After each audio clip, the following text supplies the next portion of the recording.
বিয়ের পর এটা ছিল আমাদের প্রথম জামাই ষষ্ঠী। প্রথম জামাই ষষ্ঠী যতটা স্পেশাল হওয়ার কথা ছিল অতটা হয়নি, কিন্তু হয়েছিল। বাবা মা এবছর জামাই ষষ্ঠী জামাইকে দিতে পারেনি, কারণ আমাদের পাড়ায় ছিল মৃতাসুচ, যে কারণে আমার বর এবছর বাবার বাড়ি থেকে ষষ্ঠী পুজো পায়নি। তো তার জন্য নেমন্তন্ন ছিল মাসির বাড়িতে।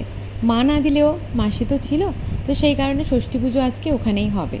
তো বিকেল বিকেল অফিস থেকে আসার পর দুজনে চলে গেছিলাম মার্কেটিং করতে, শাড়ি, মিষ্টি, ফল এগুলো কিনে রাখার জন্য। পরের দিন আমরা ভোরবেলায় মাসির বাড়ি বেরিয়ে গেছিলাম। মাসির বাড়িটা ছিল একটু ডিস্টেন্সের, সঙ্গে আমার দিদি জামাইবাবুও গেছিলো, কারণ ওদেরও নেমন্তন্ন ছিল।